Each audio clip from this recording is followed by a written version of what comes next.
നിങ്ങൾ ഇടുക്കിക്ക് വരാൻ ഉദ്ദേശിക്കുന്നവരാണോ? ഇടുക്കിക്ക് വരുന്ന വിനോദസഞ്ചാരികളുടെ ഒരു പ്രധാന ടൂറിസ്റ്റ് ഡെസ്റ്റിനേഷൻ തന്നെയാണ് ഈ അഞ്ചുരുളി തുരങ്കം. നിങ്ങൾ ഇങ്ങോട്ട് വരാൻ ഉദ്ദേശിക്കുന്നുണ്ടെങ്കിൽ നിങ്ങൾ അഞ്ചുരുളി എങ്ങനെയാണ് കാണാൻ ഇഷ്ടപ്പെടുന്നതെന്ന് ആദ്യം മനസ്സിലാക്കണം. ഡാം നിറഞ്ഞു കിടക്കുന്നതും തുരങ്കത്തിലൂടെ വെള്ളം ഒഴുകി വരുന്നതുമൊക്കെയാണ് നിങ്ങൾക്ക് കാണാൻ ഇഷ്ടമെങ്കിൽ നിങ്ങൾ മഴക്കാലം കഴിഞ്ഞ് ആ ഒരു സമയത്ത് വരണം. അതേസമയം നിങ്ങൾക്ക് തുരങ്കത്തിലൂടെ നടക്കാനും ഒക്കെയാണ് താല്പര്യമെന്നുണ്ടെങ്കിൽ നിങ്ങൾ ഈ ജനുവരി മഴക്കാലമൊക്കെ കഴിഞ്ഞ് വെള്ളമൊക്കെ കുറയുന്ന ആ ഒരു സമയത്ത് വരണം. കട്ടപ്പനയിൽ നിന്ന് ഏകദേശം 9 കിലോമീറ്റർ ദൂരെ ഇങ്ങോട്ടുണ്ട്. ഇങ്ങോട്ടുള്ള വഴിയെല്ലാം നല്ലതാണ്. ഒരു അഞ്ചുരുളി എത്തുന്നതിന് ഒരു 2 കിലോമീറ്റർ മുമ്പേ ഇച്ചിരി മോശം വഴി വരുന്നുള്ളൂ. എനിക്ക് തോന്നുന്നത് കാലങ്ങളായിട്ട് ഇങ്ങനെ പിന്നെ കിടക്കുന്നതാണ്. ഞാൻ പലതവണ ഇവിടെ വന്നിട്ടുണ്ട്.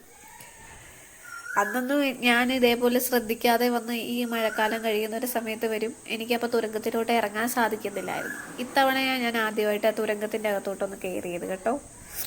ഏകദേശം 5 കിലോമീറ്റർ ദൂരമുള്ള ഒരു തുരങ്കമാണ് അതിൻ്റെ അകത്തോട്ട് ഒത്തിരി നടക്കാനുണ്ട്. ഇരുട്ടാണ്. പക്ഷെ അത് പുറത്ത് അത്രയും വെയിലും ചൂടും ഒക്കെ ഉണ്ടെന്ന് പറഞ്ഞാൽ തുരങ്കത്തിൻ്റെ അകത്ത് നല്ല തണുപ്പാണ്. നല്ല വെള്ളമുള്ള സമയത്താണ് നമുക്ക് ഇങ്ങോട്ട് ഇറങ്ങുന്നത് ചിന്തിക്കാൻ പോലും പറ്റില്ല. ഒത്തിരി അപകടം ഉള്ള സമയമാണ്. ഡാമിൻ്റെ പ്രത്യേകത എന്ന് പറയുന്നത് ഇരട്ടയാർ ഡാമിൽ നിന്നും ഇവിടേക്ക് വെള്ളം വരുന്നത് അത് ഈ ടണൽ വഴി പിന്നെ ഇടുക്കി ഡാമിലോട്ടാണ് ഇത് പതിക്കുന്നത്.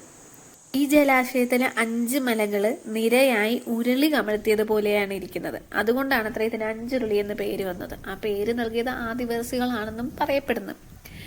പിന്നെ ഇങ്ങോട്ട് വരാൻ പ്രത്യേകിച്ച് പാസോ അങ്ങനെയുള്ള കാര്യങ്ങളൊന്നുമില്ല. നമുക്ക് വന്ന് കാണാം.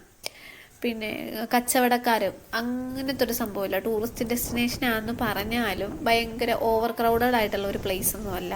മക്കളൊക്കെ ആയിട്ട് വരുവാണെങ്കിൽ അവർക്കൊക്കെ ഒത്തിരി ഇഷ്ടപ്പെടും. കാൽവരി മൗണ്ടും ഇതിൻ്റെ ഒരു ഭാഗമാണ്. അതിൻ്റെ മുകളിലൊക്കെ പോയി നിന്ന് കാണുമ്പോഴേക്ക് ഉള്ള ഒരു ഡാമില്ലേ, വെള്ളം കെട്ടിക്കിടക്കുന്നത്, അതൊക്കെ ഇതിൻ്റെ ഒരു ഭാഗമാണ് കേട്ടോ. മൊത്തത്തിൽ നല്ലൊരു സ്ഥലമാണ്. ഇഷ്ടപ്പെട്ടാൽ എല്ലാവരും ഒന്ന് സബ്സ്ക്രൈബ് ചെയ്ത് സപ്പോർട്ട് ചെയ്യണേ.